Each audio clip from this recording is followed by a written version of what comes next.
thank the maker that when I was watching this movie, I was eating KFC at the same time just to get some bit of happiness. Just anything. Because if I didn't, oh my god, bro, I probably would have depression by now. Night Teeth. This is a brand new vampire movie on Netflix, and if you're subbed to the channel, you know vampires, for me, is my favourite creature of all time, and this was bad. This was really... I can't believe how bad this was. I'm going to explain the world the movie's based in, and you're going to be like, yo, man, it actually sounds pretty sick, and to be honest, it probably is by far the best thing of the entire movie. The movie is based in LA, and 100 years ago, vampires and humans, they made a deal. And the deal was made up of 3 important things. Number 1, you don't break the truce. I mean, that's just a no-brainer. The second one, you don't murder and you don't feed off people who are unwilling. And the third thing, you don't go to this place in LA, otherwise the truce is broken. Now, I know what you're thinking. It sounds pretty good. And to be honest, it does. However, that gets explained in the opening of the movie in this absolute garbage monologue thing with the worst CGI car going through the city. So random, so dumb. And then we have the actual 2-hour movie, which I will now explain. In the lead role, this guy's in college, and at night he takes this big-ass SUV and he becomes a chauffeur, and he picks up these 2 young women,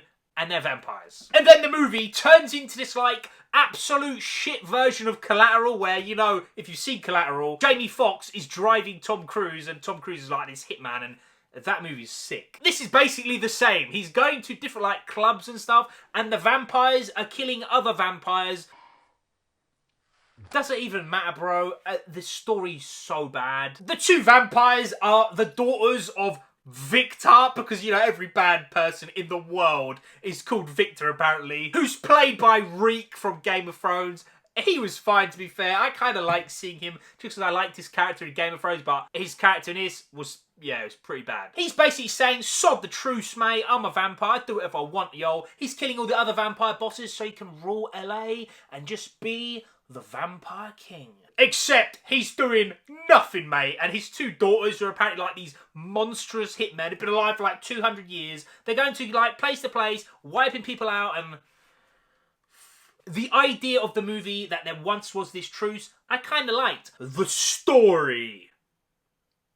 Trying to stop Victor and the 2 daughters are these like Mexican hitmen, vampire slayers who like honour the truce. It is just an absolute shambles, mate. Let's push the story aside. Let's just go to the characters. First of all, our lead guy, he does not work, bruv. He does not work. He starts out as this bumbling, nerdy, awkward, extremely annoying. You just don't root for him at all. Whenever he talks, I felt myself dying inside. And then by like 3/4, he tries to turn into this like badass thing. It does not work. And by the end of the movie, I'm not going to spoil it, don't worry. But by the end, nah, mate. What happens? As for the 2 daughters, because that, like, trinity, if you will, they're pretty much, like, the main focus of the movie. They are exactly how you think 2 vampires would be, man. They're very violent. Their jokes kind of suck. You know, man. If you've watched anything vampire-related, you know how they're going to be. I will say, I actually kind of liked them in the movie. They served the purpose really well. They were by far better than the lead role, and better than Reek, better than that gang, better than everyone else. To be fair, I think they're the best characters. Now, this is rated R, so I thought there'd be some sort of gore and some nice kills. Nah, it's so boring, it's so lame. The bites and the kills, you don't feel nothing. There's no horror, there's no extreme carnage. The only reason this ain't getting the absolute Semz rage right now is because some bits I kind of liked, but now I'd liked them for a reason. They're from other movies. For example, the chauffeur notices that when they're going to these clubs, they're given this nice little, like, thing. Obviously, I ain't got it, but it's like a red gem. It allows you to get into these places where obviously vampires are, and like the humans who run it, they're in on it. And I was like, where have I seen that before? And then I realised, John Wick, mate. This movie goes from Collateral to John Wick. What is going on? If you've seen John Wick, you know the coin, bro. You have a certain level of respect. You can get into certain places. It's the same damn thing. Not only that, the nightclubs, just the angles, I swear, this is the most random, mashed together movie. At certain bits, I'm not joking, it turned into Blade. Except without Blade, and if it was really crap. Ladies and gentlemen, this was absolutely garbage. It is, I'm saying it right now, as a fan of vampires, one of the absolute worst vampire movies I have ever seen. Netflix, what are you doing, bro? Last year? Was it last year? Was it the year before? I don't know, bro. It don't matter. You guys released Vampires, the TV show, and it was absolute diarrhea. And then I see Night Teeth.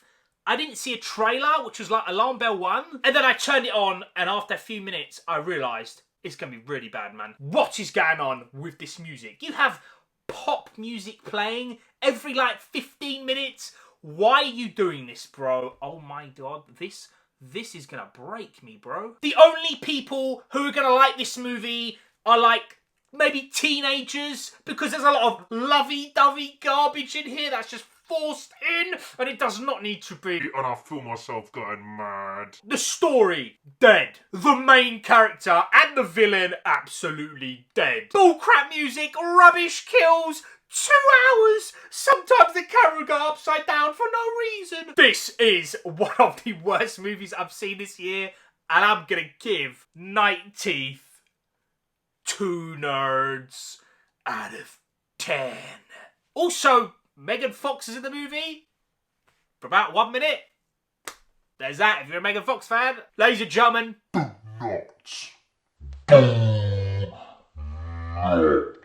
watch this movie. You will cry. If you like horror, you're going to be insulted. If you like vampires, you're going to rage. Take Collateral, Vampire Diaries, John Wick, Blade, that shit vampire show on Netflix, and just like mush it up.